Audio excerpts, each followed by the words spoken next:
Chapter 10. Variations of Joy. Joy is not one thing.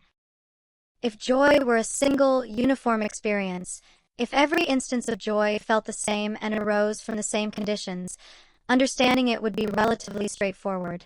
But joy is not one thing. It is a family of related experiences, each with its own quality, its own neurobiological signature, its own relationship to time and self and world. Just as the family of negative emotions includes fear, anxiety, dread, terror, sadness, grief, melancholy, and despair, each distinct, each valuable, each conveying specific information, the family of positive emotions that we gather under the heading of joy includes variations that are genuinely, meaningfully different from one another and that serve different functions in a human life. To conflate them is to lose precision, and the loss of precision about joy has real consequences for how we understand and cultivate it. Simple pleasure is the most immediate and perhaps the most democratic of joy's expressions. It is the warm, uncomplicated good feeling that arises from sensory satisfaction, taste, touch, warmth, physical ease, sensory beauty. It is immediate and present tense, and it requires no particular skill or readiness to feel, only sensory function and the absence of overwhelming pain or distress. Pleasure is mediated primarily by the opioid and dopamine systems in interaction, and it is the form of joy most directly targeted by hedonic adaptation. It diminishes rapidly with repetition. But it is also, when genuinely attended to, a reliable and accessible doorway into the present moment, which is, as we have seen, where all the deeper forms of joy live. Delight, exhilaration, and elation.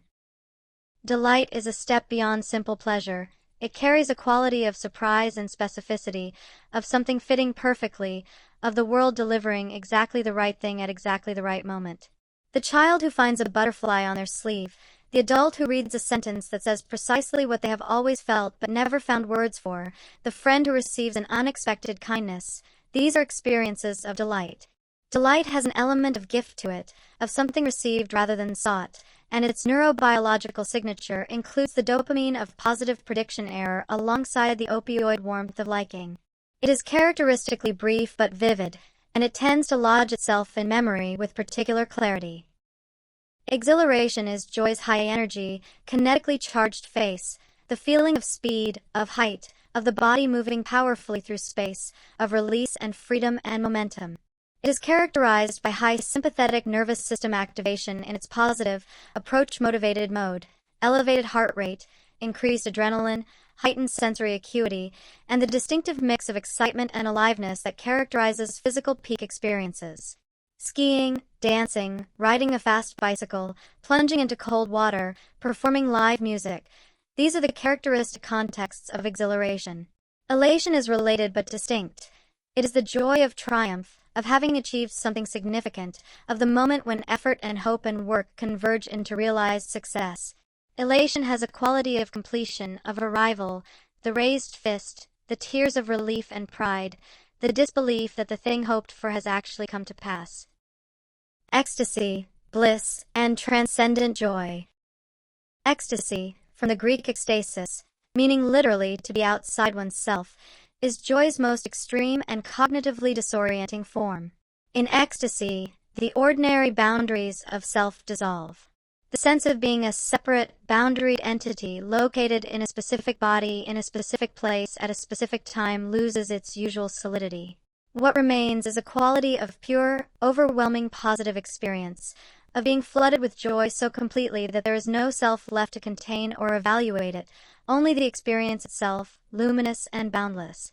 Ecstasy is reported in religious and mystical experience, in the peak moments of great art performance and athletic achievement, in certain states of love and sexual intimacy, and in the effects of certain psychedelic substances, which produce ecstatic states through their interaction with serotonin receptors, specifically the 5-HT2A receptor, in ways that are beginning to be understood and cautiously explored in clinical research contexts.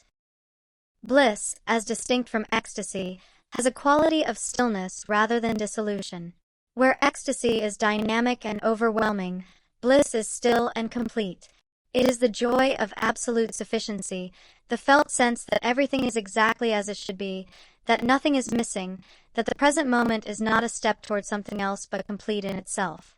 Contemplative traditions across cultures consistently describe deep meditative states in terms that correspond closely to what psychologists would call bliss, the Sanskrit concept of ananda, divine bliss or beatitude, the Buddhist concept of sukhavihara, abiding in ease, the Christian mystical concept of beatitude.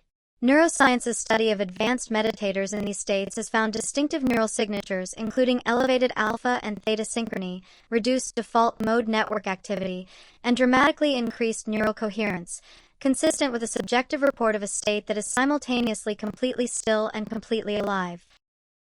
Grief-touched joy and the bittersweet.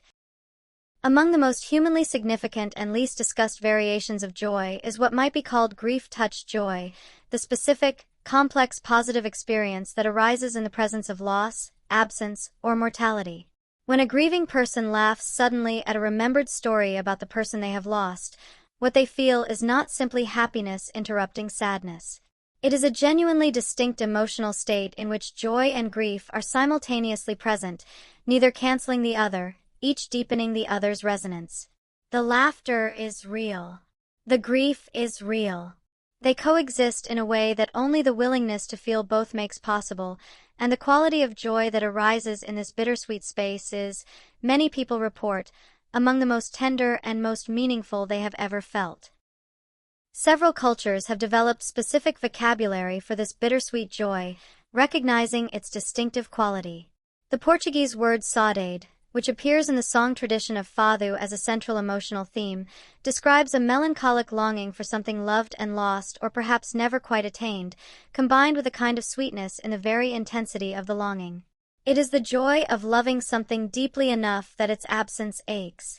The Japanese concept of mono no aware, roughly, the pathos of things, or the bittersweet awareness of transience, is central to the Japanese aesthetic tradition, expressing the joy that arises precisely from the recognition that everything beautiful is impermanent, the cherry blossoms that are most beautiful at the moment they are falling.